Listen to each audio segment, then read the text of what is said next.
I need to get this out because I'm still processing what happened 3 weeks ago, and honestly, I don't know if I'll ever fully understand how my own family could do this.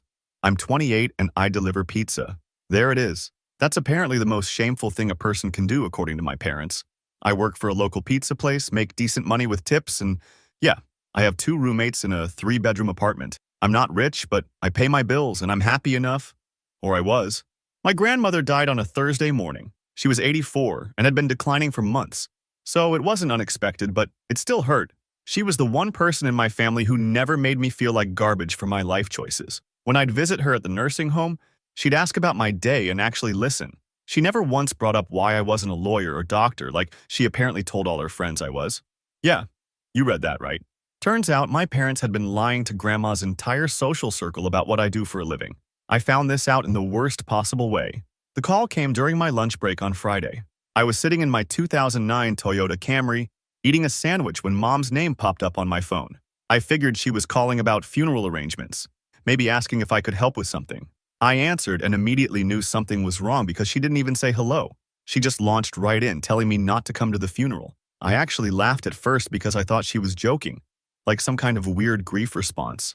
But then she got louder and explained that I would be embarrassing the family. All of Grandma's friends are doctors and lawyers and successful people, and what was she supposed to tell them when they asked what I do? That her 28-year-old son delivers pizza and can't even afford his own place? I sat there in my car with my phone pressed to my ear, trying to understand what was happening. This was my grandmother's funeral, the woman who raised my mom, and I was being uninvited because of my job. Before I could even respond, Dad grabbed the phone. He informed me that they'd already told everyone I was working overseas in international consulting. It was less embarrassing than the truth, he said. Those exact words. Less embarrassing than the truth. My brother Declan got on the phone next. He's 31 and works in finance, engaged to a woman named Piper, whose family apparently has money. He explained that Piper's parents would be at the funeral and they think our family has class. Me showing up in my work uniform would ruin that impression. I wasn't even planning to wear my uniform, but apparently the assumption was that I'm too stupid to own regular clothes. My sister Zaria, who's 26 and works in marketing, added that they'd already picked a replacement pallbearer. Our cousin Russell has a real job, she said. A real job. Like what I do isn't real work. Then Mom got back on the phone and made an offer. She said they'd acknowledge I exist if I paid for the entire funeral, $22,000. Otherwise, stay away. Dad added that they needed $18,000 for the headstone too, and I had 24 hours to decide. I told them that was impossible. I had maybe $4,000 in savings. They all laughed. Mom brought up how our cousin Morgan just bought her second house, and I can't even buy a used car without it breaking down, which was a reference to my Camry needing a new transmission last year, something I'd mentioned in passing at Christmas. Before Dad hung up, he told me they'd packed up my childhood room and donated everything to Goodwill. My old books, my high school yearbooks, photos, everything. It was all gone. Then the call ended. I sat in that parking lot for 20 minutes, trying to figure out what had just happened. My family had disinvited me from my own grandmother's funeral because they were ashamed of my job. They'd been lying about me for years, and now they wanted me to pay $40,000 for the privilege of being acknowledged as their son. The thing is, I wasn't even that surprised. I'd known for years that they looked down on me. Every family gathering involved pointed questions about when I was going back to school, when I was going to get a real career, why I was wasting my potential. My dad once introduced me to his golf buddy as his daughter's brother, completely skipping over the fact that I'm his son. Declan got a new BMW for his 25th birthday. I got a gift card to a restaurant for mine, and Mom made a comment about how at least I could get one nice meal. But this was different. This was my grandmother's funeral, and they were erasing me from it. I went back to work and finished my shift because what else was I going to do? I delivered pizzas to college kids and families and tried not to think about the fact that my own family considered me so worthless that they'd rather pretend I didn't exist than admit what I do for a living. That night, I started making calls. I needed to understand the full scope of this situation. I called my Aunt Carrie, my mom's sister. She confirmed that yes, everyone in the family had been told not to tell me about funeral arrangements. She sounded uncomfortable, but said she understood why my parents made this choice. The optics, she said. The optics of having a pizza delivery driver at a funeral. I called my cousin Russell, the one who was replacing me as pallbearer. He at least had the decency to sound guilty. He told me that Declan had asked him 3 days ago, before Grandma even died. They'd been planning this. This wasn't a spontaneous decision made in grief. They'd discussed it, decided I was too much of an embarrassment, and made arrangements to exclude me. Here's what really got me, though. I called the funeral home to ask about costs. The total for everything, including the headstone, was $12,000, not 40. My parents had tried to extort me for more than 3 times the actual cost, probably figuring I'd never check. I didn't sleep that night. I kept thinking about Grandma and how she'd asked me about my job without judgment, how she'd seemed genuinely interested in the stories I told about customers and coworkers. And now, I couldn't even say goodbye to her because my family had decided I wasn't good enough. Saturday came and I had a choice to make. I could show up anyway and cause a scene. I could pay what I had and try to negotiate, or I could do something else entirely. I'd been working as a delivery driver for 6 years. Before that, I'd done 2 years of college before dropping out because I hated it and was drowning in debt. My parents had never forgiven me for that. In their minds, I'd thrown away my future. But here's what they didn't know. I'd been saving money. I'd been planning. And I'd been building something. See, 3 years ago, I started doing food delivery on top of my pizza job. Apps, multiple platforms, working 70-hour weeks. I saved everything I could. Last year, I'd started investing in cryptocurrency and got lucky with a few picks. Nothing crazy, but enough that my savings weren't just the $4,000 they assumed I had. I had options. I'd always had options. I just let them think I was broke and struggling because it was easier than dealing with their judgment if they knew I was actually doing okay. Sunday morning, 16 hours before the funeral, I made my decision. I wasn't going to give them money. I wasn't going to show up and make a scene. I was going to do something they'd never expect. I was going to make them come to me. At 2 a.m. Monday morning, all 4 of them were outside my apartment building screaming my name. Update 1. Okay, so the comments on my last post were wild. Some of you guessed what I did. Most of you were way off. And a few of you told me I should just let it go and move on. To those people, respectfully, no. You don't get to uninvite someone from their grandmother's funeral and then face 0 consequences. Let me back up to Sunday afternoon, about 18 hours before they showed up outside my apartment screaming. After that phone call on Friday, I spent Saturday doing research. I called the funeral home like I mentioned and confirmed the actual cost. $12,000, not 40. Then, I started thinking about why they'd lied about the price, and it clicked. They needed money. Not wanted. Needed. See, here's what I knew about my family's finances that they didn't realize I knew. 2 years ago at Thanksgiving, I overheard Dad on the phone in the garage. He was talking to someone about refinancing the house. He sounded stressed. Then last Christmas, Declan mentioned that he'd loaned Mom and Dad money for some repairs. He said it quietly to Zaria, but I was in the next room putting dishes away. My parents have always lived above their means. Country club membership they couldn't afford, new cars every 3 years, vacations they'd post all over social media. But I'd never really thought about the money side of it because they made sure to constantly remind me how successful they were compared to their failure son. So Sunday morning, I did something simple. I called my parents' mortgage company. I pretended to be Dad and said I needed to verify the account details for a refinance. The customer service rep wouldn't give me everything, but she did confirm that yes, there was an account under that name and address. Then I called their country club, asked if they were still taking new members and what the monthly dues were. $800 a month. I wasn't trying to steal their identity or do anything illegal. I was just confirming what I suspected. They were overextended. The $40,000 shakedown wasn't just cruelty. They actually needed money and figured they could guilt me into paying while also keeping me away from the funeral. Then I made my move. I called every single person I could think of who was planning to attend Grandma's funeral. Aunt Carrie, Uncle Ralph, cousins, family friends, people from Grandma's church. I told each of them the same thing. I'd been uninvited from my own grandmother's funeral because my parents were ashamed of my job, and they were telling people I worked overseas to avoid embarrassment. I didn't lie. I didn't exaggerate. I just told them exactly what happened, including the part where my parents tried to extort $40,000 from me for funeral costs that were actually $12,000.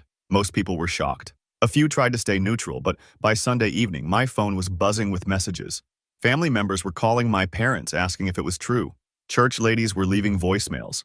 The gossip network that my parents had tried so hard to control was now working against them. Then, I did the thing that really set them off. I posted on social media.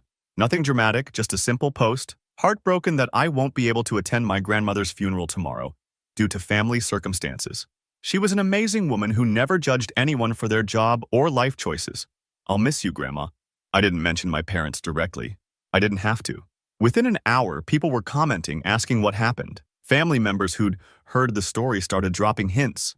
Someone posted a crying emoji and said something about how sad it was when families value appearances over love. My parents' carefully constructed image was falling apart in real time. The funeral was scheduled for 10 a.m. Monday. At 11 p.m. Sunday night, my phone started ringing. Mom first, then Dad, then Declan.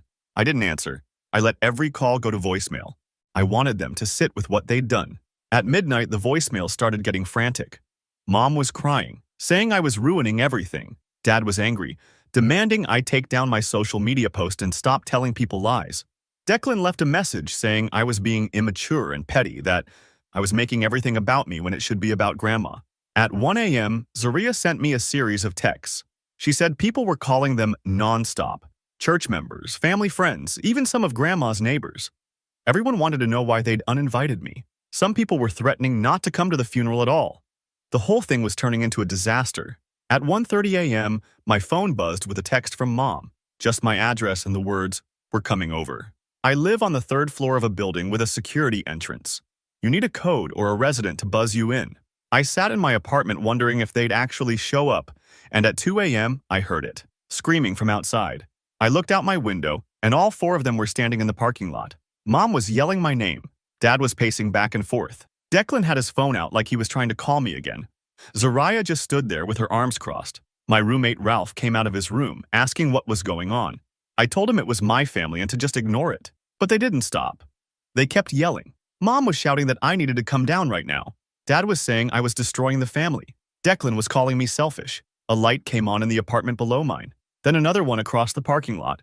My neighbors were waking up. I opened my window. I didn't yell back. I just looked down at them and said I had nothing to say to people who uninvited me from my own grandmother's funeral. Then I closed the window. That made it worse. Mom started crying louder. Dad was shouting about disrespect. Someone from another apartment yelled at them to shut up. Another neighbor threatened to call the cops. Finally, around 2:45 a.m., they left. But the texts didn't stop. All four of them were messaging me, and now other family members were getting involved too. Aunt Carrie sent me a long message about how I was tearing the family apart. Cousin Russell said I should have just stayed quiet. I went to bed at 3 a.m. and woke up at 6 to 73 text messages and 14 missed calls. The funeral was in 4 hours and I had to decide what to do next. Part of me wanted to show up anyway. Part of me wanted to let them suffer through it knowing everyone was talking about them. Part of me just wanted to go back to sleep and forget any of this ever happened. But here's what I couldn't stop thinking about. They still didn't apologize. Not once in all those voicemails and texts did anyone say they were sorry for what they'd done. They were only upset because they got caught. They were only panicking because their image was ruined. At 7 a.m., Mom called again. This time I answered. She immediately started talking about how I needed to fix this, how I needed to tell everyone it was a misunderstanding, how I was embarrassing them. I let her talk for about 3 minutes straight before I said anything. Then I asked her one question. Are you ashamed of me? She got quiet. Then she said it wasn't about shame. It was about presentation, about what people think, about maintaining certain standards. She said, when you come from a good family, you have responsibilities to uphold that image. I told her I deliver pizza. That's what I do. And if that's too embarrassing for her, then she doesn't actually have a son. She started crying again and handed the phone to Dad. He wasn't crying. He was angry. He told me I'd better fix this mess I'd created or there would be consequences. I asked what kind of consequences. He said they'd cut me off completely. I'd never be welcome in their home again. They'd tell the whole family I was unstable. I almost laughed. They'd already cut me off. They'd already uninvited me from the funeral. What exactly did they think they could take away that they hadn't already tried to take? I told Dad I'd see him at the funeral and hung up. At 9:30 a.m., I got dressed in the only suit I own. It's not expensive, but it's clean and it fits. I drove to the funeral home and parked in the back lot. I could see people arriving. Family members, church friends, Grandma's bridge club ladies. I watched my parents pull up in their Lexus. Declan and Piper arrived in his BMW. Zaria came with some guy I'd never seen before. I sat in my car for 20 minutes watching everyone go inside. Then I got out and walked to the entrance. That's when things got really complicated. Update 2. So yeah, I went. After everything they'd done, after the 2 a.m. screaming session, after being explicitly told to stay away, I showed up to my grandmother's funeral. The comments on my last update were split. Half of you said I should go and hold my head high. The other half said showing up would just cause more drama and I should let them suffer without me. To be honest, I didn't decide until I was already sitting in that parking lot watching everyone go inside. But here's what pushed me over the edge. This was my grandmother, the one person in that family who treated me like I mattered. And they didn't get to take that goodbye away from me just because they were ashamed of my job. I walked up to the entrance at exactly 9:55 a.m. The funeral was supposed to start at 10. I could see through the glass doors that people were still milling around the lobby, signing the guest book, that kind of thing. The second I opened the door, I saw Mom. She was talking to one of Grandma's church friends and her whole body went rigid when she spotted me. She said something quick to the church lady and then came straight at me. She grabbed my arm and pulled me to the side, over by the coat rack area. She was trying to smile, but her jaw was clenched. She asked what I was doing here, keeping her voice low enough that people nearby couldn't hear. I told her I was attending my grandmother's funeral. She said we'd talked about this. I'd agreed to stay away. I definitely had not agreed to anything. I reminded her that she'd uninvited me, demanded $40,000, and then showed up screaming outside my apartment at 2 a.m. None of that counted as an agreement. She switched tactics, started saying how I'd already caused enough damage, how everyone was talking about our family drama, how I needed to think about what was best for everyone. I asked her if she'd thought about what was best for me when she told me I was too embarrassing to acknowledge. Dad came over then. He was doing that thing where he smiles for everyone watching but speaks through his teeth. He said I needed to leave immediately or he'd have me removed. I asked who was going to remove me. Him? The funeral director? I was a family member attending a funeral. I had every right to be there. That's when Declan appeared with Piper. She looked uncomfortable, like she didn't want to be part of this. Declan, though, he was angry. He said I was being selfish and making everything about me when it should be about Grandma. I pointed out that I wasn't the one who uninvited a family member and tried to extort money. That was all them. Piper actually spoke up. She said maybe they should all just go inside and get through the service. Declan told her to stay out of it. She looked hurt but backed off. More people were starting to notice the commotion. I could see Aunt Carrie watching from across the lobby. Cousin Russell was pretending not to see us. Some of Grandma's friends were definitely staring. The funeral director came over and asked if everything was all right. Mom immediately put on her sweet voice and said yes. Just some family discussions. The director looked at me and asked if I was family. I said yes, grandson. He nodded and walked away. That made Dad even angrier. He said I was humiliating them, that I'd already destroyed their reputation by telling everyone what happened. I said I'd simply told people the truth. If the truth was humiliating, maybe they should think about why that was. Zaria had been standing back during all this, but now she came forward. She said I was being vindictive and petty, that families keep things private, and I'd violated that by airing everything publicly. I asked her if she thought it was okay that they'd donated all my childhood belongings without asking me. She blinked and said that wasn't relevant right now. Except it was relevant. Everything they'd done was relevant. The years of treating me like I was worthless because of my job, the constant comparisons to my siblings and cousins, the lying about what I do for a living because they were too ashamed to tell the truth. All of it was part of why we were standing in a funeral home lobby, arguing instead of saying goodbye to Grandma together. The funeral director came back and announced that the service was beginning. People started moving toward the chapel. My family just stood there looking at me. Mom said one more time that I should leave, that it would be better for everyone. I told her I wasn't leaving, and I walked toward the chapel. They followed me. What else could they do? Make a bigger scene? The chapel was set up with rows of chairs. Grandma's casket was at the front, closed, with flowers all around it. I found a seat in the third row. My family sat in the front row, which was reserved for immediate family. The exact row where I should have been sitting if they hadn't uninvited me. The service started. The pastor talked about Grandma's life, her faith, her kindness. Different people got up to share memories. Aunt Carrie spoke about growing up with Grandma as their mother. One of Grandma's bridge club friends shared a funny story about a card game. Then they invited family members to speak. Dad got up and talked about what a wonderful mother-in-law Grandma had been. Declan shared a memory from when he was a kid. Zaria read a poem. Nobody invited me to speak. Nobody acknowledged I was there. When the family sharing portion ended, the pastor said we'd move to the burial portion at the cemetery. He mentioned that the pallbearers should come forward. 6 men stood up. Uncle Ralph, Cousin Russell, Declan, and 3 of Grandma's church friends.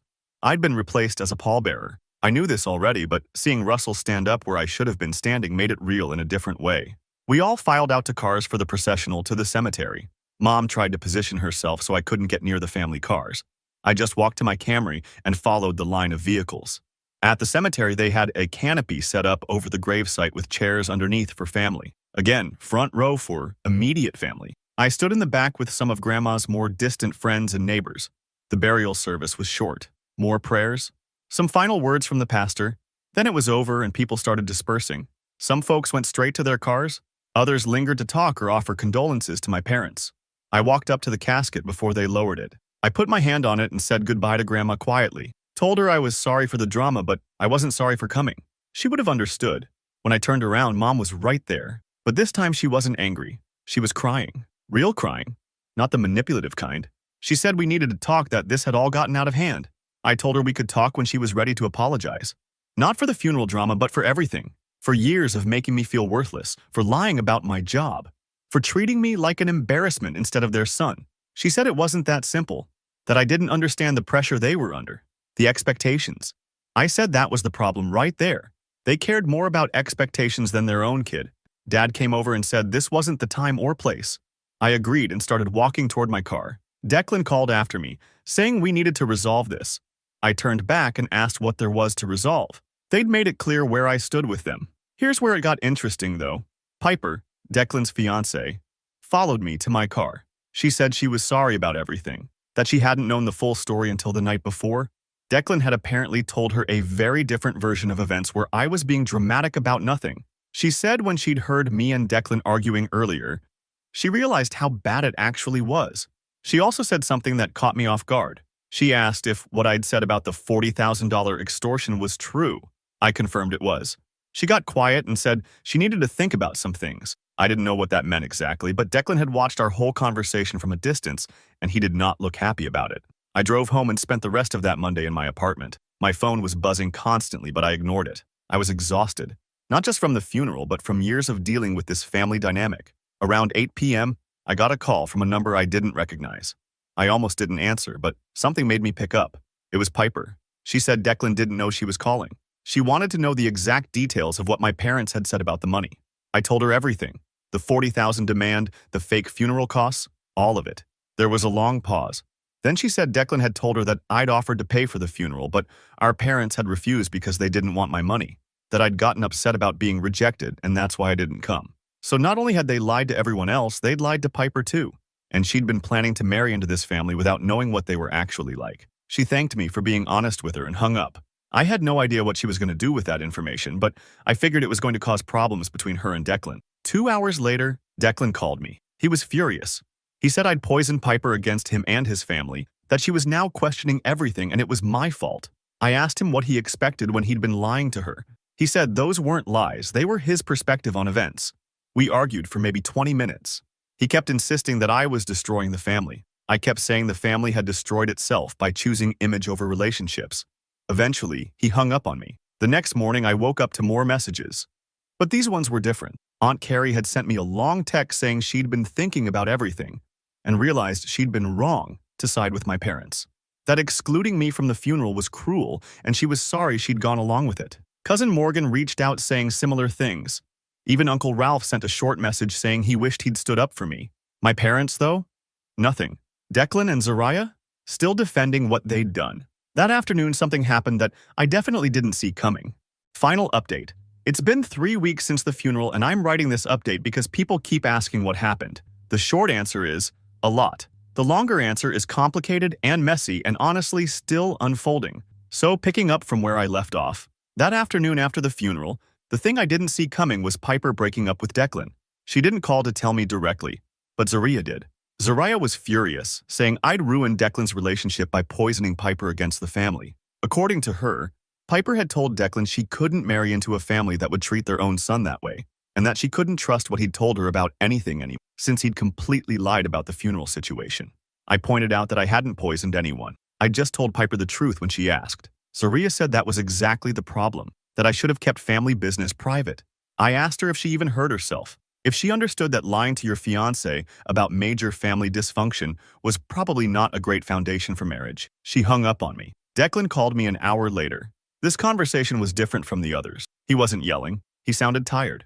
He said Piper had left and wasn't answering his calls. He asked if I was happy now that I'd destroyed his relationship. I told him I didn't destroy anything. He'd lied to his fiancée and she'd found out. That was on him, not me. He got quiet and then asked why I couldn't just let it go. Why I had to make such a big deal out of everything. That question made me realize something. In Declan's mind, being uninvited from Grandma's funeral was just a small thing I should have gotten over. The years of being treated like I didn't matter were just family dynamics I should have accepted. The constant comparisons and put-downs were normal sibling stuff. He genuinely didn't understand why any of it bothered me. I asked him if he remembered my college graduation. I'd invited the whole family. Mom and Dad didn't come because they were embarrassed I was only getting an associate's degree before I dropped out. He and Zaria came but left right after the ceremony because they had dinner plans. I'd stood there in my cap and gown watching other families take photos and celebrate while mine couldn't be bothered. He said he didn't really remember that. It was years ago. I told him that was the whole problem right there. Things that didn't matter to him mattered to me. Being excluded, being lied about, being treated as less than because of my job. All of it added up over years into one message. I wasn't good enough for this family. He said I was being too sensitive, that everyone has family issues and I was acting like ours were worse than they actually were. I asked him if he'd be okay with being uninvited from a funeral and having his childhood belongings donated without permission. He said that was different because he'd never put the family in a position where they'd have to do something like that. There it was, the core belief that I'd brought all of this on myself by not living up to their standards. I told him we didn't have anything else to talk about and ended the call. The next few days were strange. More family members were reaching out, some apologizing, some defending my parents, some just trying to understand what had happened. The family was splitting into camps and everyone wanted me to know which side they were on. Uncle Ralph and his wife invited me to dinner at their house. Just me, not my parents or siblings. We sat in their dining room and they apologized for not standing up for me sooner. Ralph said he'd known for years that my parents treated me differently, but he'd always told himself it wasn't his place to interfere. His wife asked if I was doing okay financially. I assured her I was fine. She looked relieved and said they'd been worried because of some things my mother had said about me barely getting by. I told her my mother didn't actually know anything about my financial situation. That's when Ralph said something interesting. He mentioned that he'd lent my parents money last year for some home repairs, over $10,000. They'd promised to pay him back within 6 months, but kept making excuses. He'd been frustrated about it, but didn't want to cause family drama. I asked if he knew about their other debts. He didn't. So I told him what I'd pieced together. The refinanced mortgage, the country club dues they could barely afford, the lifestyle they maintained for appearances. He looked troubled and said he was starting to understand some things. On Thursday, 5 days after the funeral, my parents showed up at my apartment. Not at 2 a.m. this time. It was 6 p.m. and they knocked instead of screaming. I let them in because my roommate Ralph was home, and I didn't want another scene in the parking lot. They sat on my couch looking around my apartment like they'd never seen where I lived before. They hadn't. They'd never visited. Mom started talking. She said they'd been doing a lot of thinking, that maybe they'd handled things wrong with the funeral. She didn't say they were sorry, just that maybe they'd handled it wrong.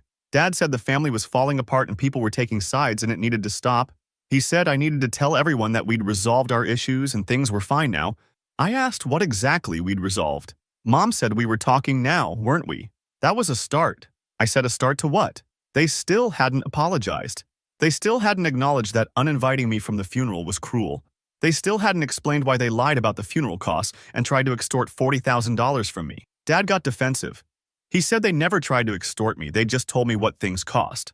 I pointed out that the funeral was $12,000, not $40,000. He said there were other expenses I didn't understand.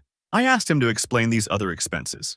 He couldn't. He just said I was twisting things and making them look bad. Mom jumped in and said this was exactly the problem. I was always so focused on being right instead of just being family. She said families forgive each other and move on. That's what you do. I asked her what I was supposed to forgive them for if they weren't admitting they did anything wrong. She looked frustrated and said I was being difficult on purpose. We went in circles like this for maybe 40 minutes. They wanted me to publicly say we'd reconciled so the family drama would stop and their reputation could recover. I wanted an actual apology and acknowledgement of how they'd treated me. Neither side was budging. Finally, Dad said they'd cut me off completely if I didn't cooperate. No more family events, no more contact. I'd be dead to them. I pointed out that they'd already uninvited me from family events and tried to pay me to stay away, so that wasn't exactly a threat. Mom started crying. Real tears this time. She said she didn't understand how we'd gotten here, how I could be so cold to my own parents. I told her I'd learned from the best and they should leave. They left. I haven't heard from them since. But I've heard from other people. Aunt Carrie called to tell me that she and several other family members had confronted my parents about the money situation. Turns out the $40,000 demand wasn't just about me. They'd been asking other family members for money too, always with different excuses. The funeral costs, home repairs, medical bills. Uncle Ralph confirmed he wasn't the only one who'd lent them money they hadn't paid back. Cousin Morgan had given them $5,000 last year. Another uncle had given them $8,000. The family's image of my successful, well-off parents was cracking. People were starting to realize that the country club membership and new cars were funded by debt and borrowed money. And the thing is, I didn't have to expose any of that. They did it themselves by trying to squeeze money out of everyone around them. Declan called me again last week. Piper still wasn't talking to him. He blamed me, but he also sounded like he was starting to question some things. He asked me if what people were saying about mom and dad's finances was true. I told him he should ask them directly. He said he had. They'd told him everyone was lying and exaggerating, but then he'd talked to Uncle Ralph and seen actual text messages asking for money. He didn't know what to believe. I told him he could believe whatever he wanted, but maybe he should ask himself why so many people were suddenly comfortable sharing these stories now. Maybe because they'd all been told to keep quiet for years to protect the family image, and now that image had been destroyed anyway. Zariah hasn't called. According to Aunt Carrie, she's still fully on my parents' side and telling anyone who'll listen that I'm tearing the family apart out of spite. As for me, I'm actually doing okay. Better than okay, honestly. I picked up more delivery shifts and I'm on track to save more this year than I ever have before. My roommates and I are planning to upgrade to a bigger place next month. I'm even thinking about taking some online courses, not because I need to prove anything to my family, but because I actually want to learn some new skills. The family group chat that I was removed from months ago has apparently dissolved into arguments. People are splitting off into smaller groups. Uncle Ralph started a new chat without my parents or siblings in it and added me. About half the extended family is in it. Some of you in the comments asked if I regret going to the funeral or exposing what my parents did. Honestly, no, I don't. They spent years making me feel worthless because I deliver pizza instead of being a lawyer or doctor. They lied about me to protect their image. They tried to erase me from my own grandmother's funeral. All I did was stop protecting their lies. Everything that happened after that was just consequences of their own choices. Would things be easier if I'd stayed quiet and let them exclude me? Maybe. But I'd still be that person they were ashamed of, still be the family secret they had to hide. At least now I know exactly where I stand. And yeah, it hurts. It hurts that my parents chose their image over their son. It hurts that Declan and Zariah still don't see anything wrong with how I was treated. It hurts that I'll probably never have a normal relationship with them again. But what hurt more was spending years accepting treatment that made me feel like nothing I did would ever be enough. That hurt was slow and constant, and it was killing who I was as a person. This hurt is sharp and clean. This hurt comes from standing up for myself, and I can live with that. Some family members are suggesting we all get together and talk things out. I'm not interested. I've said what I needed to say. If my parents want a relationship with me, they know what it'll take. A real apology, actual acknowledgement of what they did, and proof through actions, not just words, that things would be different. I'm not holding my breath. In the meantime, I'm just living my life, delivering pizza, saving money, spending time with people who actually value me, building something that's mine. My family called me an embarrassment. Turns out the only embarrassing thing was how they treated me, and now everyone knows it.